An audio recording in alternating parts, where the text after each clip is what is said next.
En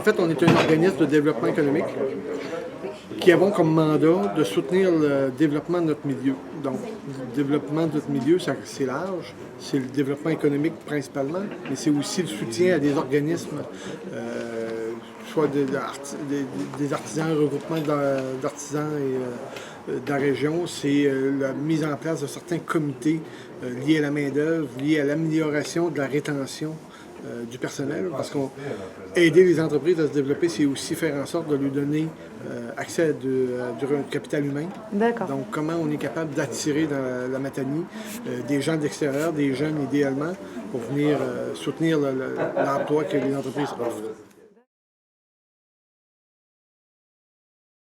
Okay.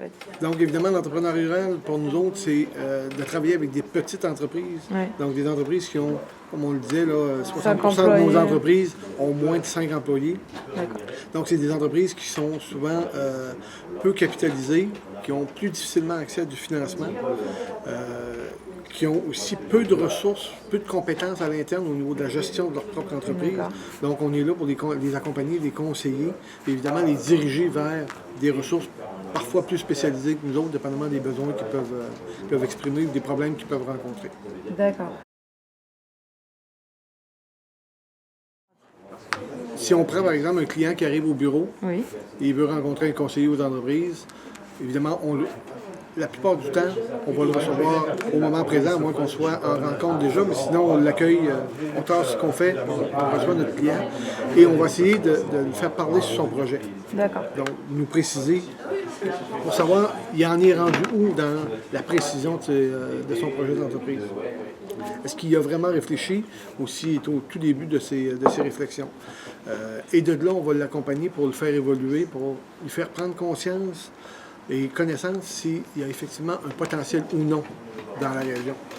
Souvent, les gens nous arrivent avec l'idée de dire « Oui, je suis allé à Montréal, puis j'ai vu un concept d'entreprise qui est formidable, ça marche à Montréal. » Oui, mais Montréal, ils ont 3-4 millions de population. Oui. Dans la Matanie, on est 22 000. Il y a des modes qui sont à Montréal qui ne sont pas encore rendus en région. Donc, c'est pas parce que ça marche ailleurs que ça va nécessairement marcher chez nous. Donc, parfois, on peut passer pour des briseurs de rêve parce qu'il y a plusieurs promoteurs qui repartent de chez nous et disent ça ne marchera pas. Mais je pense que quand on dit qu'on fait du développement économique, c'est pas juste qu'on démarre des entreprises, c'est qu'on peut aider des gens à éviter de se planter. D'accord. Éviter de perdre un peu les acquis qu'ils ont déjà réussi à avoir. Donc, en milieu rural, on est souvent confronté à ça.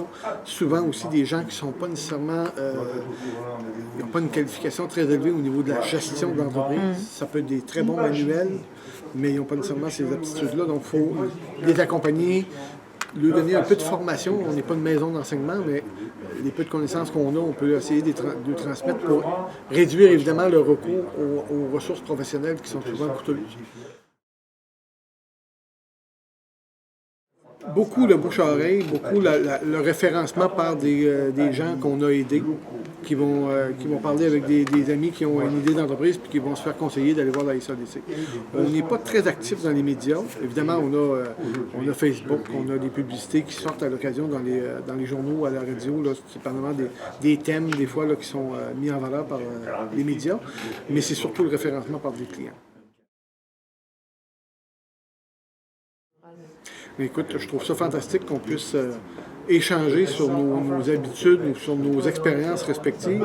On est quand même très éloignés l'un de l'autre, le Québec et la France, mais on partage une langue commune, donc ça, je pense que ça facilite les échanges. Et en fait, quand on regarde ce qui a pu être dit jusqu'à présent, il y a quand même beaucoup de similitudes entre les deux réalités, et entre autres avec nos chercheurs là, qui semblent voyager beaucoup d'un pays à l'autre, du Québec à la France ou de la France au Québec. Et on retrouve beaucoup cette similitude-là, et je pense qu'on peut tirer profit l'un de l'autre de nos expériences respectives là-dessus.